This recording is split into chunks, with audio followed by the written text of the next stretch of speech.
Welcome back folks to Anthony Fong Fishing, and in this video I am going to show you how to make instant mashed potato powder using a dehydrator, and we will be comparing it to the store-bought equivalent. So stay tuned, you don't want to miss this.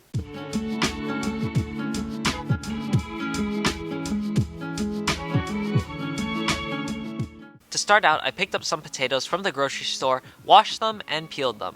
Then I put a pot of water on the stove and let it boil. As the water is warming up, you can dice and cut up the potatoes into small chunks and pieces. You can also place these cut pieces into a bowl of water to prevent them from browning. Once the water is boiling, gently plop all your cut up potatoes into the water. And please be careful, don't just toss them in like I did, because you will splash boiling water onto your skin, and if that happens, just run the burn under some cold water from the faucet for a few minutes. You should be fine, but just don't make that mistake. Use a spoon and gently lower the potatoes into the water. Let these boil for about half an hour, mixing every now and then, doing whatever you want to pass the time. Flakes in 3, 2, 1. That's a cross-country joke. Moving on. Once the timer is done, spoon out a few pieces and use a fork to see if they are soft. Pour them in a strainer. Next, you're going to want to transfer them into a bowl and use a masher or just a big fork to mash the potatoes into a soft, non-chunky consistency.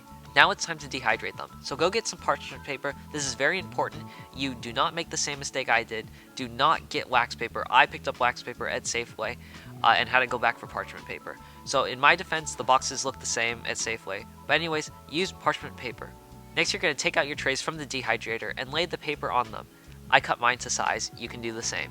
Then you're going to want to use a spoon and smear the potatoes across the parchment paper. Try to keep the thickness as evenly thin as possible.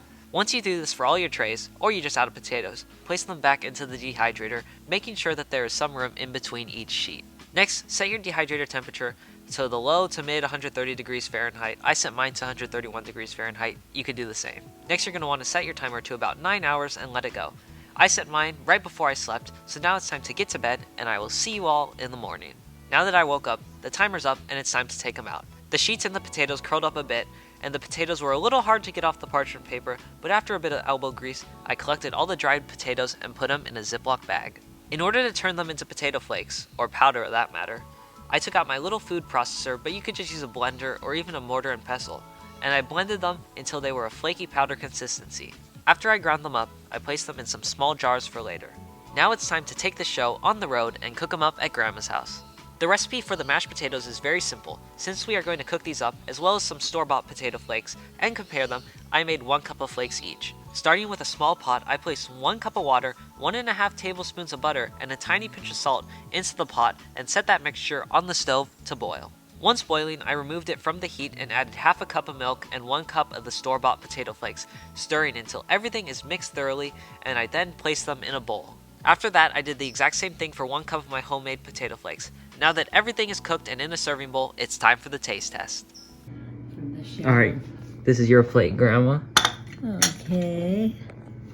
1 potato, 2 potato.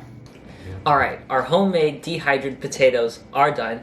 We got 2 different globs on our plates. One side is the store-bought and one side is the homemade. And we're going to try.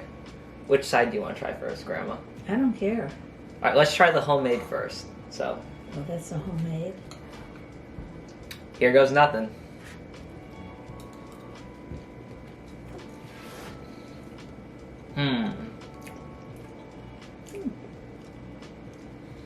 It tastes like a real potato.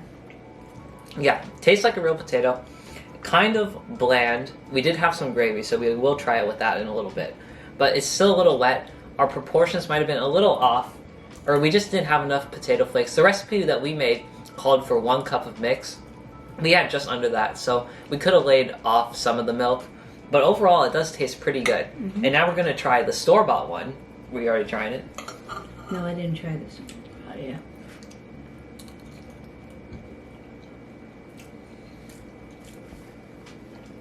Honestly, the taste isn't too different. No.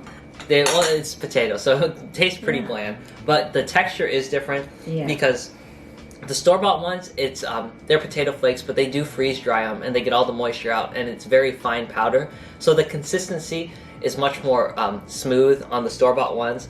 On our homemade ones, we used a little food processor, and it was just a little rough and not all powder. So the texture on ours is actually a little rough, but overall it's pretty good.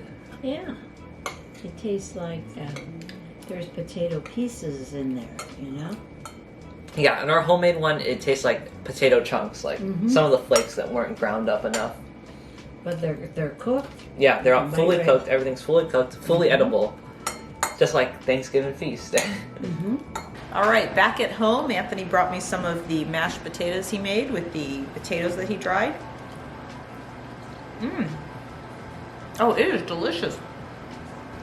It tastes like a baked potato. Really tasty.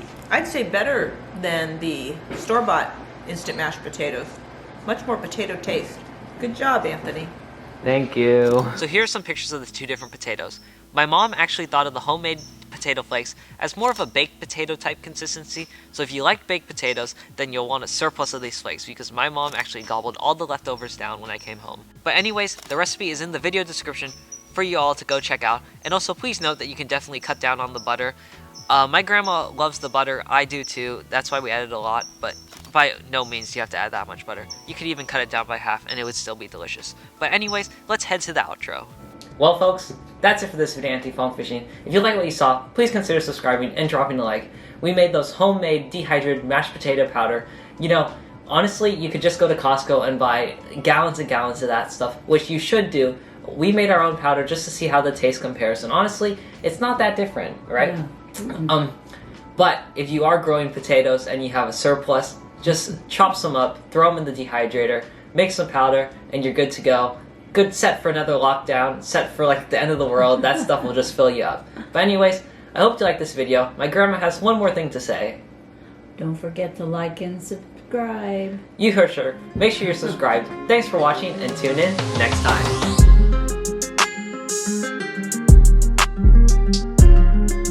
One potato, two potatoes. I can't hold it,